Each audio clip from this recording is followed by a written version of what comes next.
you may know, there have been unusual occurrences all over the world. These were taken by one of our spy satellites 3 days ago. We need a way to locate and intercept that object. What is it? We were hoping you could tell us. Welcome to the Marvel Cinematic University. I am your professor, Mario Rivera, and joining me is the marvelous doctoral student, Sly Cone MC, who has a bachelor's in the MCU, a master's in the multiverse, and is going for their dissertation in Marvel studies. Sly, how are you doing today?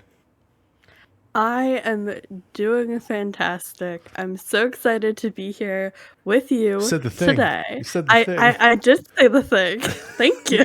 Thank you for acknowledging it. Of course, talking about the one and only Fantastic Four, Rise of the Silver Surfer, and we have a very special guest with us today. That's Hello, right. Harv. Hey. I'm a transfer student. You're transferred. Transfer student from Canada. Yeah, transfer student from Brilliant. Canada. I'm doing well. I am. I'm excited to sit down and watch this or talk about this. Yeah. We're not watching this right now, but no, I'm excited because man, this throws me back to old Marvel movies. It certainly does. Which, of course, welcome to the Marvel Cinematic Universe, where these are what the old movies used to feel like. Before we get right into it, Harv, actually, I would love to hear your history on before the MCU. Before the MCU became popular, what is your history with any of these older Marvel movies, going all the way back to like Blade, for instance? I've watched growing up I watched the Blade movies, I watched all the X-Men movies. I wasn't old enough to go to theaters, but I watched them when they came out. And then I watched all the Spider-Man. Spider-Man still to this day is one of my favorite franchises, is the Tobey Maguire Spider-Man. So Spider-Man 1, 2, we'll say 3 as well. But you know, you got to take the good, you got to take the bad with the good, right? You got to take all of it. You got to take all the lumps. And then I remember watching, so I was looking at you guys' list. Yes. And I remember watching Ghost Rider in theaters with my sister. Yeah. And she came out of it, she's like, what the hell did we just watch? What was that movie? Incredible. I don't know. And I watched it mainly because of Nicolas Cage, because I'm a huge Nicolas Cage fan. So I think that was the last movie, like when I was growing up, I watched, but then I watched like Apocalypse and stuff like that in theaters. But other than that's pretty much what my history is with these old Marvel movies. That's right. Until Kevin Feige was like, you know what, enough's enough. I don't want to make any more crap. I'm going to make masterpieces from now on. Which I love the fact that he still has his touchstones in all these movies, the ones that we've been watching. Secretly, we find his names in the credits. So that's been a lot of fun. He's credited here in this movie? I believe he's credited in this one, and he's also credited in the X-Men movies specifically. So the early goings, he was a major part of all of these developing. Now, did he have the most say at this time? No.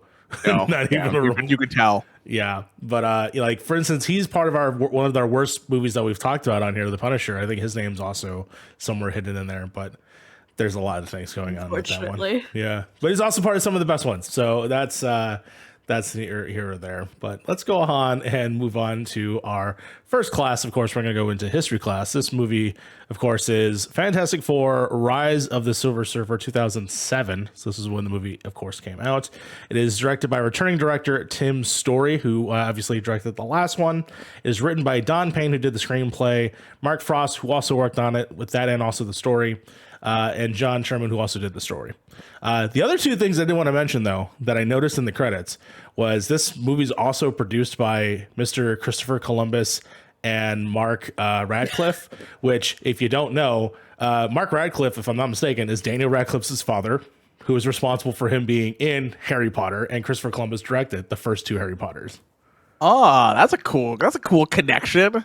Yes. That's a neat connection. I actually had no idea they had anything to do with this movie whatsoever, which is kind of crazy because Christopher Columbus is responsible with a lot of stuff that I love, which I love Goonies, I love Gremlins, and he's written both screenplays for both of those things. And on a side note, I was watching Stranger Things, and one of the episodes had the Gremlins like cut out, and I was like, I'm pretty sure Mario's going to see that. Oh my God. I'm very excited.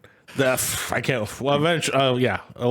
When tune into Point in Progress, I will gush about Stranger Things season 4, which I believe you guys did a spoiler cast for that. So definitely excited to check all that. But of course, continuing on, the studio is Fox Studios still to this day. Well, not anymore actually, and we'll get to that later.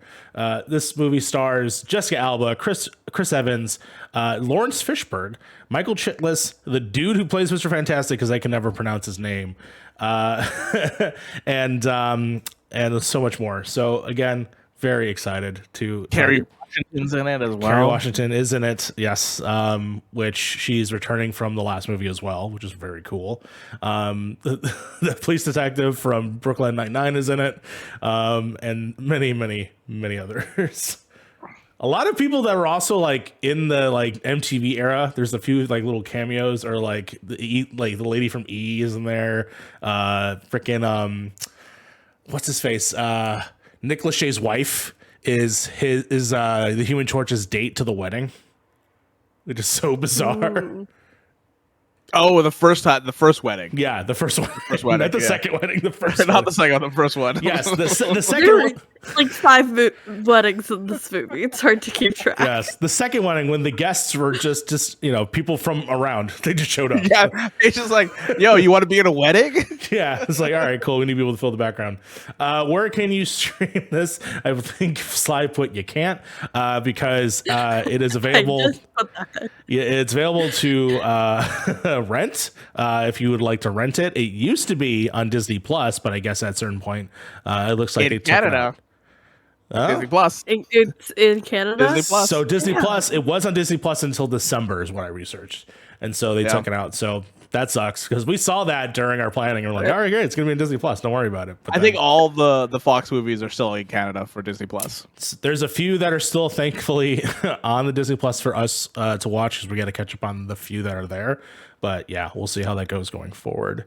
But enough with that. Can I also get the plot from the one and only Beard in the Hair? Okay. This is a short one. You are lucky. It's an This is hour. a It's an hour and a half short movie, and I saw that on the runtime. I was like, all right, I can do this. Let's do this. Yeah. We all know that I love a tight 90. I argue that every film is instantly one step better if it's a tight 90. That's right. We'll get into our thoughts later, but it was the tight 90. Yeah, and that's that's it. to its benefit. Yeah. All right. Let's read the plot. Everything seems to be going great for the Fantastic Four. They're planning weddings. Chris Evans is doing some other things. He's doing whatever he's trying to do. I don't know what he's trying Capitalism. to do. Yeah, capitalism. He's trying to capitalize on capitalism.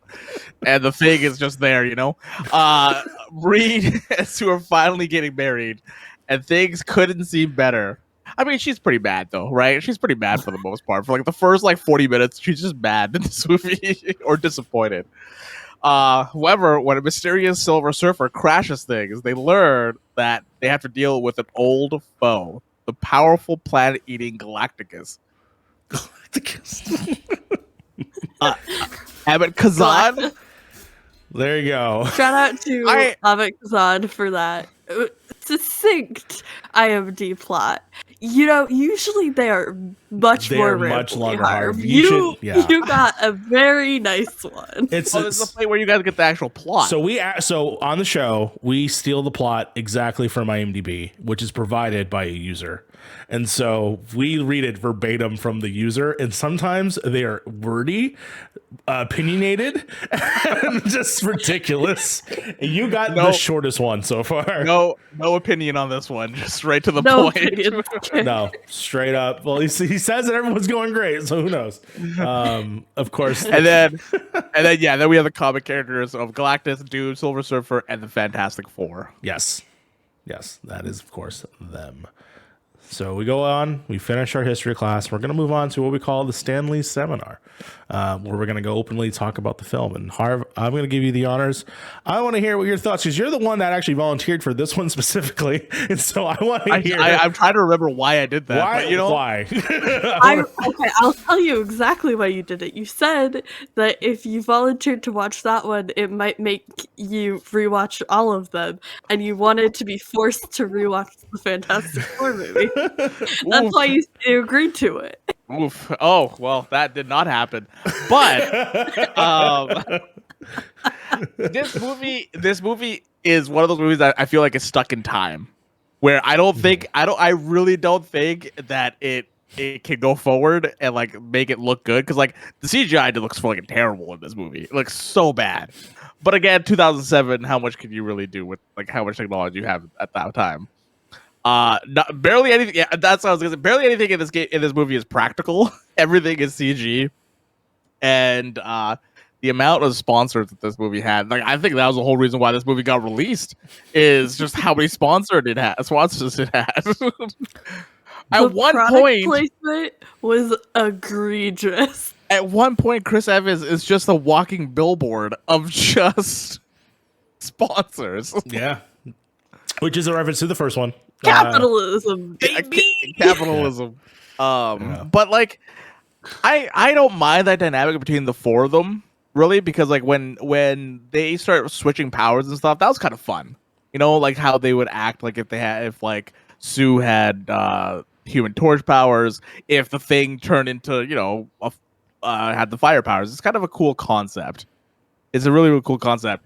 But I feel like when it comes to like I forgot how much of a I forgot that Dr. Doom was in this movie. And seeing him, I was like, this this gives me hope that that the new on this podcast. Yeah, Victor is we're recording this on June 1st, just so you know. The beginning of Pride Month. So this gives me hope that a new Fantastic Four movie can be good. Sure. It's like this is what we're working with. It can only go up. Like we can only go upwards, right? Mm-hmm. I know there's another Fantastic Four movie that came out in 2015. Would beg to differ. Okay, I haven't watched the 2015 one, so I don't know. Me too. That's the best part. I'm really excited to eventually get to it. So that's one with Miles Teller and stuff, right? Yes. Yeah. Which I saw a great movie with Miles Teller. That is Top Gun Maverick. Anyways. And I honestly am not a big fan of Jessica Alba. I'll say that right now. I'll play and say it. I'm not a big fan of her acting, and this one was a little rough. This one was a little rough. Okay. Well, Sly. So we've now, of course, revisited this team previously with the last one. We actually had a lot of fun with that movie. We know we had problems with it. I would still think it's definitely one of our higher marks in terms of going back and seeing something. What was your thoughts of returning to the characters? We really enjoyed Fantastic Four, right? Yeah. And like recognizing all the issues, but it was still fun. My one of my biggest sticking points with this movie is I feel like only Johnny got like a character arc, 100%, and like Victor, I guess, but the rest of the characters just felt so static. Mm-hmm. It felt like Sue was there to be, you know, the woman who's only obsessed with like marriage and settling down and children, and that's the only way she'll be happy and successful. And her character arc was getting married. Her character arc was getting married. They refrigerate her for a hot second, toast her back up. You know, she just felt like a hollow woman there. And so that was really just like such a beautiful way to bring that up. We love a Mimi moment. If any of you know the story of Rent, the musical, we love a Mimi moment. Yeah. But yeah, I felt like Sue was really disappointing in this movie. She really felt like an empty insert female character here. Reed was a little more dynamic, but it was just the same old, like hot head, smart, brilliant scientist dude. We did not get nearly enough of Ben in this film, in my opinion. He was greatly underutilized. And, you know, the same problems with Alicia, you know, it's a sighted woman playing a blind character, but we went into that in depth in our previous episode. It was just fine, which was really disappointing because we had so much fun with the first one. But overall, I think the highlight of this film was how much of a continuity nightmare it was. It was ridiculous ridiculous. If you look at like the eye colors, they're changing like every scene. If you look at the scene with the helicopter with Victor and the Silver Surfer, Yes. like just the location swapping, like they'd be cutting between two different cities and pretending it was one. Like the continuity nightmares were like probably the most fun I had with this film, were just seeing all of the nightmares it was. Real quick, the eyeball thing that you're talking about, are you specifically talking about Jessica Alba and the fact that she is an Hispanic lady with brown eyes having to wear blue contacts throughout this movie? Or so half the time her eyes are brown and half the time they're blue, and like at one point one was blue and one was brown, but also the Thing's eyes were different colors in different scenes. Oh, like sometimes they would be like neon blue and some of them they would be like a normal color. Yeah, it was just ridiculous. Like, that's incredible. Just watch the eyeballs of this film, you'll have a blast. God, I don't know if I have 24 hours to rewatch it. We'll see if I take a look at that. I was trying to get over the plot. Why is the military so involved in this movie? That's the other thing. Sorry, this is another continuity error I had a gripe with. Was the fucking military. You're trying to tell me they're army, right? The whole time. And then in one scene, they're wearing like Navy camis and like Navy They make ranks. a joke about it And I too. was like, They make a joke about it. They make the Marine joke where he's like Semper Fi. They're like, that's the Marines. And I was like, you were just wearing Navy gear. What's your problem? The fact that the dude was like, this is a military thing now. We'll take care of it. In what universe are you gonna kill a Silver Surfer that flies around on a surfboard, destroying matter on a planet? Yeah. What weapons do you have that can do that? I don't understand. Yeah, I don't know. I'll go ahead and insert my thoughts here. I will say I was let down from the hype that I had of the last one, because I was going in kind of remembering I thought I liked this one more. I know that the whole Galactus thing is still the thing that pisses me off in terms of the design, what they did, just being a space cloud.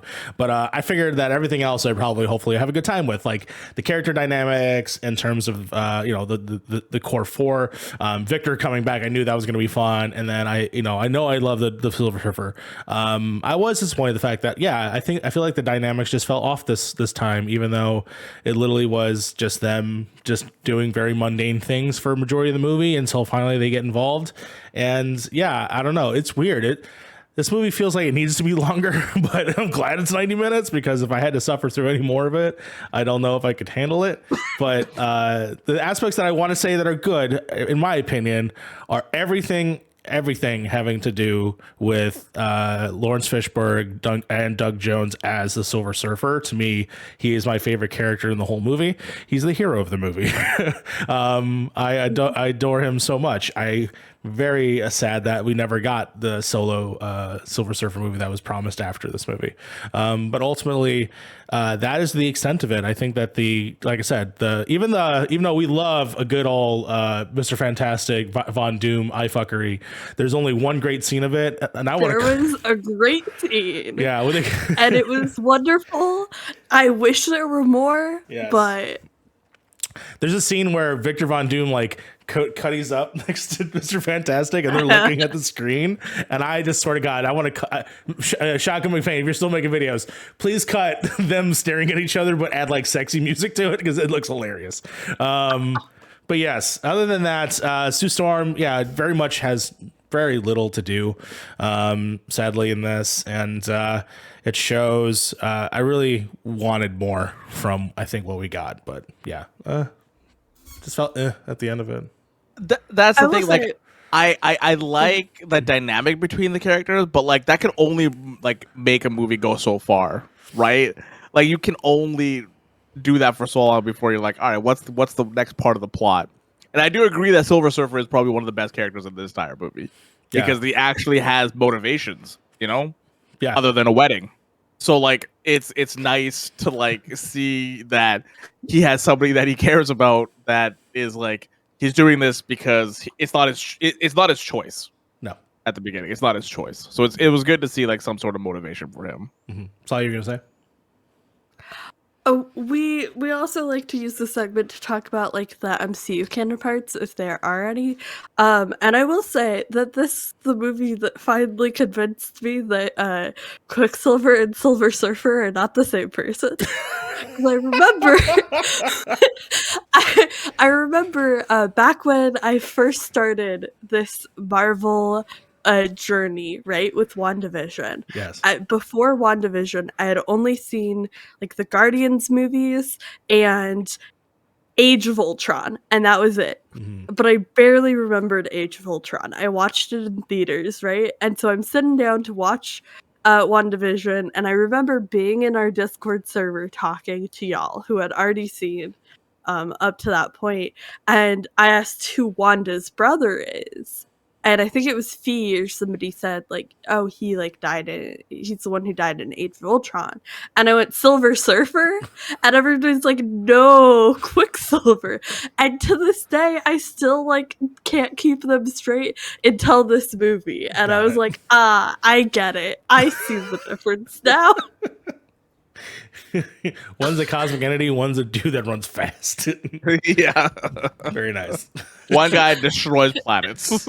Or not destroys planets, but like he likes to dig to destroy he likes to dig holes in places. To dig holes in places, and so that way it's easier things for. He's pretty much a big ant, you know. He just likes to dig holes in the ground. Yeah, if you want to think of Galactus as sort of a mother queen ant, yeah, and he's a little worker ant. I guess that's one way to interpret that. That's for sure. Jesus Christ. I did want to talk about the military for just a second because, yeah, I think like they're an element in this movie that to me was just unnecessary and honestly added nothing other than to just make the military seem even more insufferable as they are. Yeah, exactly. Just like, you got to do this for the country, but it's really a world problem. Okay, well, I don't trust you, and so, but I'm gonna hire you anyways. I'm also gonna hire your enemy just to make this even interesting. So when eventually we get to the scene where Andre Braugher just gets fucking obliterated by Dr. Doom, which, man, that's wild. One of the trivias I did read was Andre Braugher actually chose to do this instead of like an occurring role on ER because he's a huge Fantastic Four fan.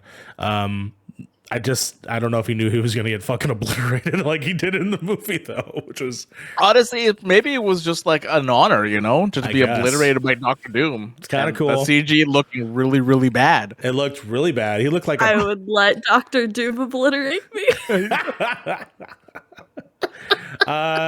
Hey, I'll give this movie scenes that being able to see NORAD. Mr. Silver Surfer, flying around doing awesome shit. But I also give this movie credit for giving me Dr. Doom on a surfboard, flying around destroying the Great Wall of China and doing like weird surfer moves. So as much as I love this movie for the silliness, I'm so happy he gave me more Dr. Doom. And I love that I assume he's alive at the end of this movie. He's gonna continue. We didn't see a body. Didn't see a body. Just see him sink to the water. Mm-hmm. We also get the Fantastic Car, which was great. I loved that callback to, Ben being the pilot and then having to deal with Johnny from the first movie. That scene was fun for me, where they were bickering about who is flying. Yes. I thought that was a great moment. Yeah, because if I'm not mistaken, they have that history where I think he was his CEO, and then so that was fun. Just having those little moments. Again, the interpersonal connecting stuff from the first movie is my favorite things about that movie, and I really wish they just brought that over more here and actually made me care about the characters.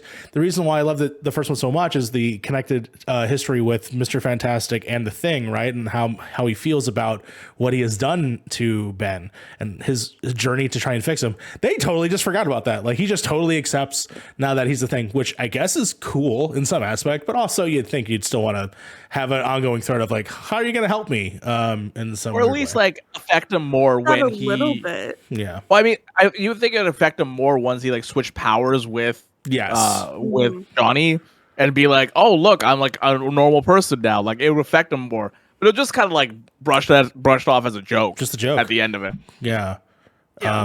Which I think they definitely could have done more with that scene. But I appreciated that we got that. Yeah. That moment where he's like, I'm me again. No, I agree, but there's a moment in the movie that I wish could have really been more when Johnny and Ben are in the bar and they have a moment where it's like, what are you gonna do with the last 15 minutes of your life, or what would you want to do? And I would have loved a moment of like he takes Ben's powers and then he goes and spends time with Alicia. And they actually have like just a normal, not a normal moment, but like a human moment, I guess, without him being the giant rock creature. I think that would have been interesting, but they didn't. They don't explore that. Instead, it's just sort of like it's a peripheral thing throughout the whole movie. I like that. I also have complicated feelings about him not embracing being the thing. Sure. Because the thing is, historically created to be a Jewish golem and Sure. represent that piece of, Jewish folklore. And so, like, for him to embrace it in this movie and really be more comfortable in his skin, I think is a really important piece. But also, it's a little weird, you're right, that we saw so much conflict in that in the first movie. And for him to here just be all gung-ho about it is a little off-putting. I feel like we missed like a short story in between the first and the second movie kind of type thing. Yeah, in a few ways. But yeah, overall, I will say this just in defense of Jessica Alba, who they call, I think, the sexiest woman in the world in this movie, only because she was named sexiest woman in the world at that time in a magazine. So they used that line for that specifically, which I thought was weird. Why do we have to see her naked in every single movie? Again. Like, I don't remember the first one. That happened to the first one too. Twice in the first one, and it's just like that's why she made the joke like, "Why does this happen to bit. me again?" Yeah. yes, it's a recurring bit of her just being naked in front of everybody. It's so weird. Just because it's Jessica Alba, I'm just like, this is so fucking stupid. Yeah, again, I find that one of the more atrocious ends. Even though this is going to be one of our no, I'll save it for the pop quiz. I want to talk about a specific cameo, but I guess we can wait for that one just a little bit. Does this movie hold up? Is it still worth watching? Harv, I'm going to actually phrase the question to you. Do you think this is worth revisiting again after all these years? No. I don't think this is. I haven't seen the 2015 version, so I can't say like maybe that one like it like puts it on top of this one because I haven't watched that movie. But I don't think like this movie is that important in the grand scheme of things. It has some cool ideas, but like I'm waiting. I'm waiting for Silver Surfer to come to the MCU at this point now. Like I think with the right people and the right leadership, like, you can make the same premise just so much better. Because you can add characters that aren't even the Fantastic Four to have a couple of other cameos in there as well. But like with a better vision, you can just make this movie so much better. And I just don't think like this movie is worth watching. Gotcha. Sly, your thoughts? So this is a two-part question, right? Does this movie hold up, and is it worth watching? I would say no, it absolutely does not hold up. Like, it does not hold up at all. Is it worth watching? Yes, because it's a tight 90. If this movie was any longer than 90 minutes, I would say hard no, it's not worth still watching. But for what it has, for the story as it continues, getting those moments of like Johnny's arc here is really interesting. Victor's arc here is really interesting. And if you just embrace that and ignore the rest of it, I would say, I had a good time with this movie. It's not good by any means, but because it's, a solid hour 30, it's just at the perfect tipping point to make it bearable, right? So like I had fun with this movie. If you enjoyed the first one, you're gonna have fun with this movie. No, it's not good, and just have a good time with it. That's where I'm at with this movie. Gotcha. This is also a stepping stone for Chris Evans. We saw him jacked as hell in this movie. Yes. Right. This is a stepping stone to Captain America for him. Yeah. I mean, for many, he's like one of the one of the proprietors of like being many comic book characters after this. I mean, he's in Scott Pilgrim, he's in The Losers, and then he eventually, I think this is 4 years later, he becomes Captain America. So this is a fun period of time. Which, by the way, funny enough, I'll bring this up, and for no reason at all. John Krasinski was also going to be potentially in the role for Captain America. Thought that was interesting. Don't know why. Who knows why? News to me. I'll say I agree. This movie in a lot of ways does not hold up just as a movie. I think in the pantheon of the movies that we've watched so far, this is like dead center, because it's not egregious enough where I'm like, oh, this is terrible, but it's not good enough where I'm like, I would actually want to watch this again after today. And a lot of it's held up by the Silver Surfer stuff, but I don't know if the Silver Surfer stuff is enough to warrant watching again. The fun surprise for me this go around was, of course, actually forgetting about the plot of the the power mixing, which is really cool, kind of a fun thing that I'm excited to see possibly in the future when we get other characters such as like Super Skrulls or something like that. I'm excited to see that. But otherwise, I would say this movie can be left in the Circuit City that they show off in this movie, which that was fun for me because I used to go to Circuit City all the time. What was it? Radio Shack first, then Circuit City? Yeah. Put into Circuit City afterwards? Yeah. It was great. It was good times. We're going to go ahead and step away from our Stanley Seminar. We're going to go ahead and go into some drama class. Now, Sly, you exclusively pick these scenes. I'm going to let you pick the roles. I did. I tried to do ones with 3 people, but the first one was just too good to not include. Okay. Would somebody like to be Alicia? I want Johnny in this one. So, Harv, just to explain the segment. If you watched the last episode, basically, we are reenacting our favorite scenes from the movie. Would you like to be Alicia Masters, Harv? I mean, she's pretty one note for the most part. You're like, hey, Johnny. Wow.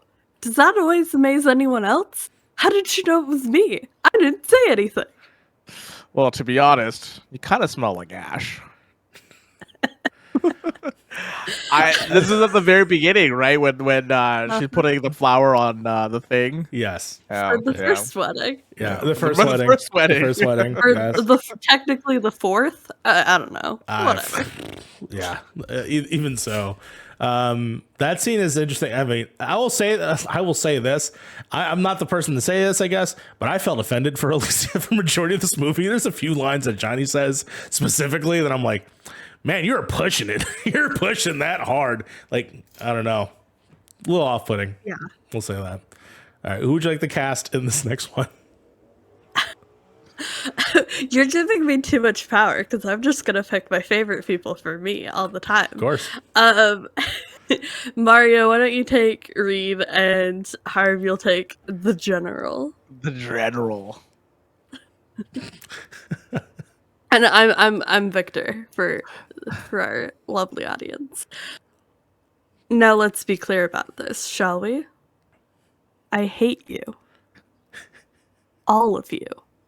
But the world's at stake, and we need to work together to survive. General, we know firsthand. You trust Victor, and you're going to regret it. So far, the only one I've regretted trusting here is you, Richard. Richards. My bad. Richard. Oh, Lord. I want to try to wrap my head around this because like this reminds me of something. Yes. So the surfboard pretty much tells us where Galactus is going to come because it is a beacon for him to come down to destroy the planet. Yes. Mm-hmm. What is Dr. Doom's plan here with this surfboard? To do tight 90s in the air. I don't know. He says the world is at stake and we need to work together to survive. Yeah. Yet he is using the same surfboard, just doing kickflips and stuff on the same planet. That is true. You're not wrong. I mean, Who knows? in my mind, Victor Von Doom's just like, all right, the Silver Surfer's the problem, not whatever space cloud that's coming in. Even though they are yelling it at him, like, no, he's not the destroyer. We need him to surf the thing. And he's just not listening. He's just got power tripping, he's just straight doing tight 90s, some kick flips.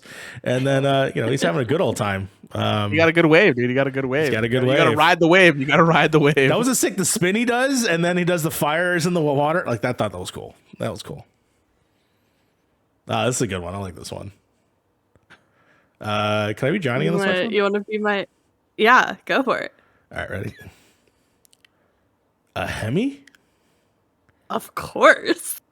I love, again. That was my favorite product placement in the entire film. There were so many, but the Hemi moment, I lost it. My knowledge of a Hemis all come from a little movie called Joe Dirt, when they talk about a Hemi vehicle in that movie. And so the fact that, he's like a Hemi, I was like, what? I was like, oh, it's a Dodge inside the Fantastic car. Okay, great. Thank you for that. Oh, man. Okay. How about we do one more? Okay.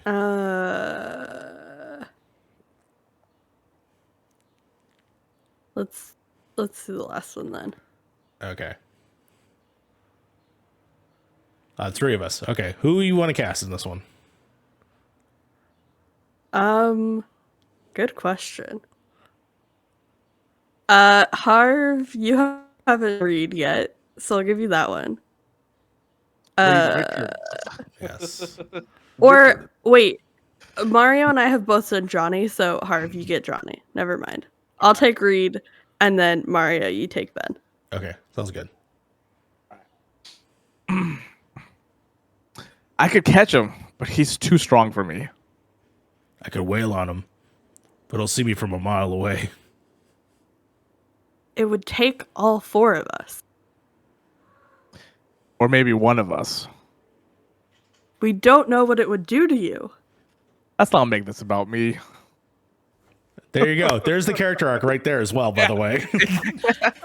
Let's not In make that- this about me. It's like- In that paragraph right there, there's Yes. the character arc. that explains the whole movie. It's now. And then the end, I feel like it kind of goes away because he burns the flowers, and it's like, oh well, there goes the character arc. You were so close, but she is a woman that I think could get him into place kind of type thing too. Like Yes. she was like, I don't want any of that shit. great. I don't want any of that shit. A couple trivias about her specifically. I think her character's name is, I think Frankie Reyes is her name. She apparently, in the comics, is known as a character called Nova, which then turns into the next Herald for Galactus. So fun that the character's even here. Second of all, there's a line in it where Johnny says, "Have you done any modeling?" And the actress has done modeling before. So that is a fun little tidbit right there. But moving on to our next class, Music Room, which of course is superhero movies of this era are remembered for their original soundtrack. Does the music in this movie hold up, or have any songs that are still bangers today? Now, Harv, this whole classroom is created because of a little man known as Chad Kroger, as if you will. He of course made Hero from the original Spider-Man. There was a solid block of like banger songs to like mediocre superhero movies, and so then we kept this going. We're building out, of course, our playlist, which you can find at Spotify.com and also at Apple Music, which I will make sure those are updated because it's been a minute for those. Harv, are there any banger songs, anything that you've stand out to you in any of this movie? I heard one song, and that was the bachelor party one. Yeah. That was the only. That's literally the only song I heard in this entire movie. The Tamarine Eve song is the only one I heard. Yeah. Everything else was just noise, just like whatever noise that was happening at the time, or like like those little dun dun dun kind of type things. Yeah. But Sly, It's funny to me, yes, because a lot of the songs stood out to me because we got some Daddy Haydn, we got a Haydn quartet in here, we got some Schubert, we got Pachelbel with Pachelbel's Canon, we got Wagner, of course. You gotta have Wagner for a wedding. Like there was a lot of like very much classical music in the background of this movie, which was so ridiculous. Like, it was such a like clash of like silly, ridiculous, capitalist product placement movie and like Haydn and Schubert underscoring it. Oh. I was expecting more. I was expecting more out of this when it came to the music. The last movie had oh my god, was it I Take You to the Candy Shop? There was a song that was like a needle drop. And it was when Johnny Storm is like is doing the motorcycle and he burns up and the suit burns up and it's the Fantastic Four logo and like a song plays. I'm trying to remember what it was, but that was an awesome needle drop. But there was none of those in this movie. I'm gonna try. This time we got a Fantastic Four symbol in the sky. Yes, we did. And on the ground, when Johnny fell into the sand. Yes. Or whatever. But Mario, are you telling me that Daddy Haydn is not a needle drop? I would say to me, maybe not. But you know what? It's all good. Oh, it's On Fire by Lloyd Banks, courtesy of G Unit. Is like, we on fire up in here. Is getting in hot. We on fire. Yeah, that's the one. That was the one. Loved it. Great scene. Well, we now reach out to the end of our next class. We're going to, of course, go into quiz time, where we're going to go ahead and quiz everybody on this movie. Of course, I'm going to start with Sly on this one because I want to talk about this question. Sly, it's an ongoing question on every movie. Is Stanley in this movie? Stanley is in this movie, and he got more lines. Yes. I'm always very excited. He seems to get more and more speaking roles as we go on, which is great. Love that for him. It just cracked me up. I think it was a comic reference as well, but him getting turned away at the wedding. He plays himself. Just so fun. He plays Stan Lee. He plays Stan Lee. Yes, which is incredible. He's like, I belong in there. I created them. You know, like I this is definitely probably my favorite one that I've seen so far, of him just being able to mention his own name and to, of course, be in this moment where, these are some of his favorite characters of all time. So for this was a gimme. Everyone gets a point. All right. Even though the points don't matter, it doesn't matter. Everyone gets a point. But I'm going to give this question up to Harv now. Harv, you get the first crack at this. Another military character from the Marvel Universe was set to appear in this film. Who was it? You have to random guess. Oh, I have no idea. The military? There's very few military characters that you would immediately think of. Who's the dude from that does the Sokovia Accords? Was that guy? Oh, Thunderbolt Ross? Yeah. It was not Thunderbolt Ross. Damn. It's the only military guy I know. All right. Sly? I know the answer to this one. It was, in fact, Nick Fury. Nick Fury. Oh. So the character played that Audrey Brower played was supposed to actually be Nick Fury. But they decided to not do it instead. They go with just a random military guy that has a grudge against Mr. Fantastic. I think it was a good idea. Yeah, I don't think they would have done the same thing. Obviously, yeah, it would have been a whole different kind of movie at that point. Yeah, because like, how far did this come out after like? This is a year before Iron Man. This is a year before. Because I wonder if this one would have been like connected then at that point if they did like something with Nick Fury. Could have thought about it. You know, I'm curious. Yeah, that is a possibility. But yeah, they then basically like I'm not sure what the story is of why he ended up not being that character. If it's a rights thing, I think that rights is very open from what I understand. But yeah, we don't end up seeing that character until a year later in Iron Man. So the fact that he could have been in this maybe could have been the start of a lot of things, a lot of problems. But I mean, yeah, this is not a good movie to start with. As much as how much we give shit for Incredible Hulk, you know. But, yes, yeah. Exactly. Sly, you get a point technically here, so you're technically in the lead. So we're gonna go with this one. This is my favorite question. There was one crazy promotional idea the studio was attempting to do to promote this movie. Which crazy promotional item was it?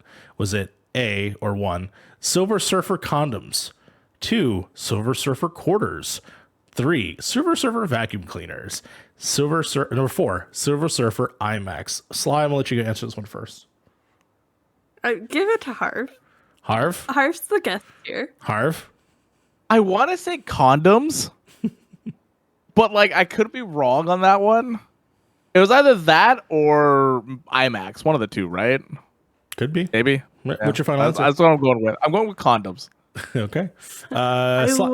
This wasn't a family company before then. You know, this wasn't a family. No, company. this movie was rated PG. This movie was PG, which surprisingly. Yeah, you can apparently blow somebody up in this movie and be okay with it. Do you have the answer? According to X-Ray on the Prime one, it was quarters, and the U.S. Treasury Department said no. Yes. They were trying to print a small limited amount of Silver Surfer quarters to promote this movie, which probably would not have gone over well. Let's be honest. I mean, in hindsight, that would have been amazing because like those would be collectors. Hell yeah, they would be. Be like, look, I have a Harriet Tubman coin, and then I also have a Silver Surfer coin, both equally important. Yeah, both equally of value. Jesus Christ. And then this one this is added last minute, so I wanted me to bring this up. There's a location that is featured in this film that has been featured in 3 other Marvel movies. Which location is it? A, the building Peter and Mary Jane land on in Spider-Man 1 when he swings her after the parade, right? It's been pretty used. B, the forest in any X-Men movie. Or C, military base. Just generic military base. All 3 of these. Can I pick all 3? Can I get a final answer, Harv? A. Okay. Sly?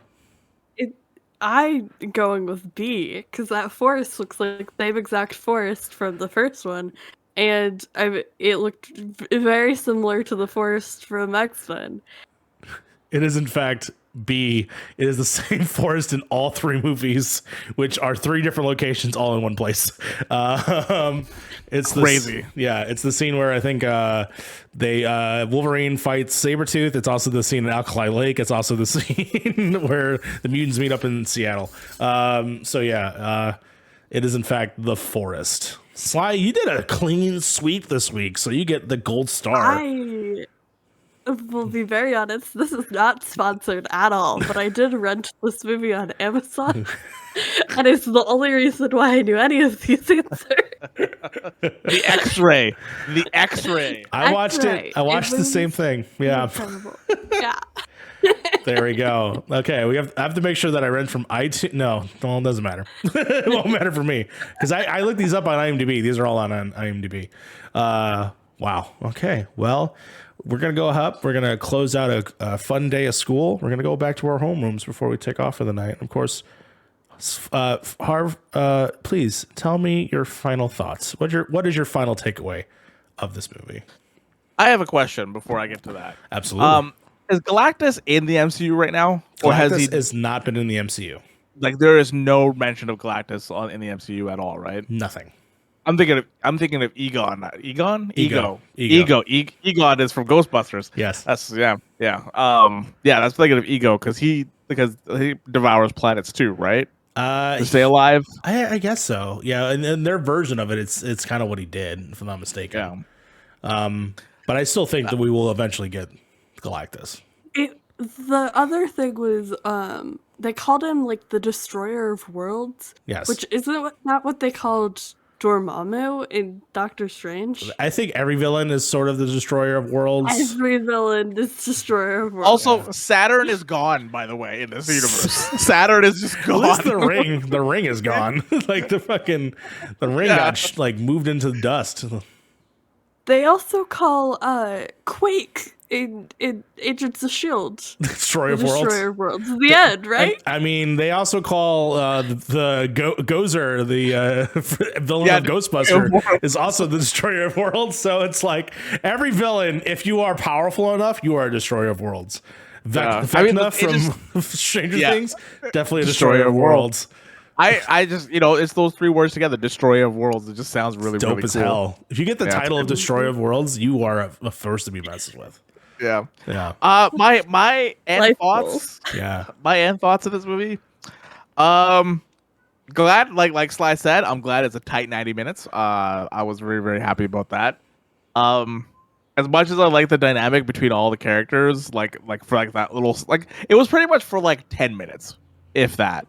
I think it missed the it missed on so many things because like character development is one of my favorite things when it comes to movies, and it's harder to do in movies because you have like a tight 90 minutes, and somehow they just missed the mark on everybody except Johnny. And then now that I think about it, they even missed it on him as well.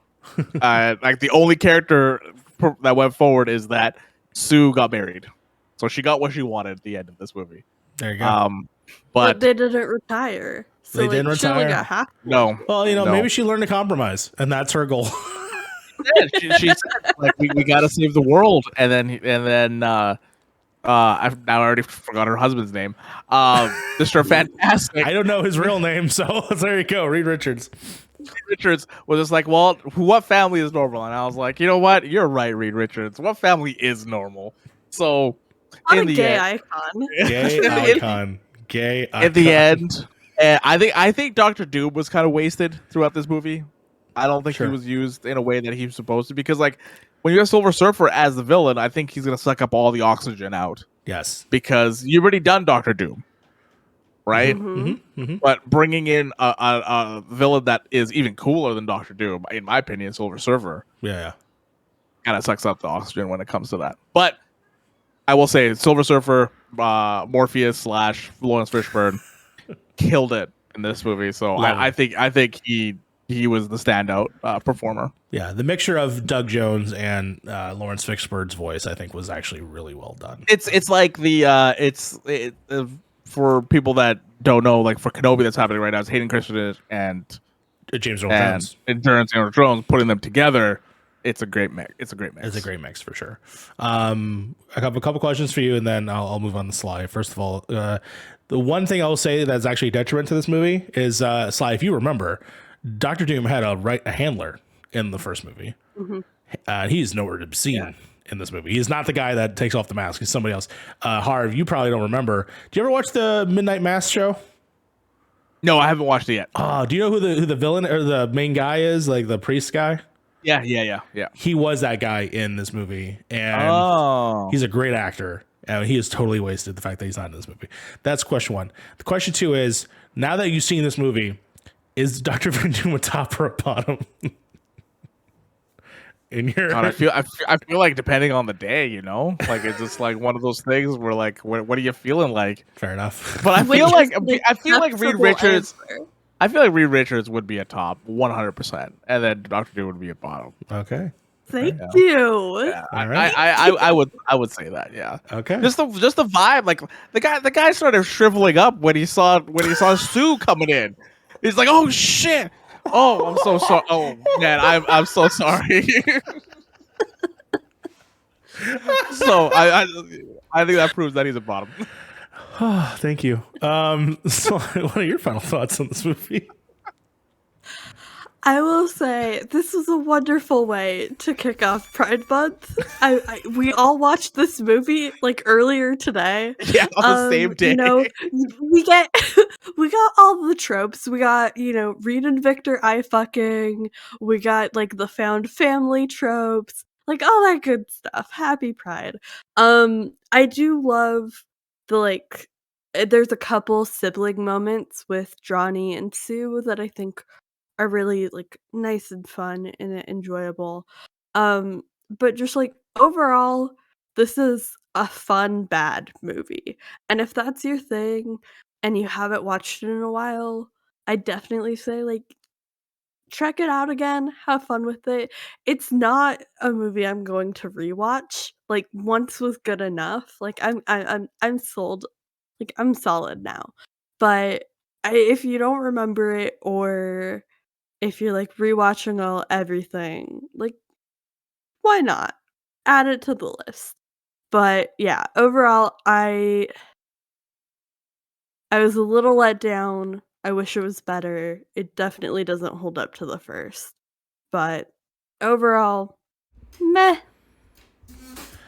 to piggyback on that, meh is the word I would say in a lot of ways. I feel like a lot of goodwill from the first one carried me into a lot of this movie, but overall, the movie itself weighed itself down in terms of choices that they've made. Again, I really miss the dynamics of the characters from the first one. Just some of the fun campiness I even just preferred. This one has some things, but not on the same level. Even the CGI, even though it's bad in both movies, I would rather watch the first movie because it's way worse in terms of CGI. But ultimately, yeah, I think that for this being the closing chapter for these characters, because there was not a third movie, it is kind of on a dour side of it. However, I'm just happy that I got a chance to spend time with these people in this iteration, in this version. It being Chris Evans's Human Torch, even Jessica Alba's Sue Storm, I actually still enjoy. Ben Chiklis's thing was great. Yeah. Like, he was a star from the beginning. Yeah, we knew it. But like this really was Johnny's movie. There's like lots of Johnny Wump, but he's in the story the whole way through. Yes. And so like if you liked Johnny Storm in the first movie, like you'll have a blast with this one. Yes, for sure. But yeah, those are. I'm surprised there weren't any post-credit scenes in this. There is. Is there? There's a mid-credits. Mid-credit. Oh, I must have missed that. Yeah, I almost missed it too, and I remembered that it was there, so I scrolled through. It's Nord, aka the Silver Surfer, is in the sky, so he survived. So yeah, he survived, and I've been watching it right now, and the surfboard is on its next wave. Yes, picking him back. Next wave. Yes, picking him up for supposedly a sequel. Next space wave. Yes. Yeah, next space wave's got to ride. I hope that when we eventually get the Silver Surfer, that he's just a huge stoner in the MCU. That'd be hilarious. It's like that's certainly a character choice. You know? Like the one shot before we go, the one shot that I was like, how can you do that? It's the shot where he's showing Sue his stomach that is also a television. And I was like, that's cool. How did you do that? Something. Yeah, is that an ability you just have? That's cool. Also, revival, I guess. Yeah, you bring people back from the dead. So yeah, she got impaled by a spear or something like that. Which disappeared. Did you see that? It fucking disappeared, and her shirt was fine. Anyways, it doesn't matter. It's like we don't have the budget to take it out now, so we're just gonna disappear. It's just gonna disappear. My mind went to like it's a matter sword, and so therefore I don't know. He changed her molecules and then he fixed her, and he fixed Johnny on the way out. So who knows?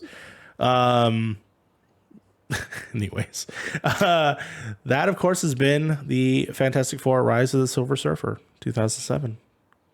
We got some 15-year anniversary, guys. Is it the 15-year anniversary? Oh my god. Yeah, if math checks out. Math. Who knows it? We don't do math here. We're gay. This is gay month.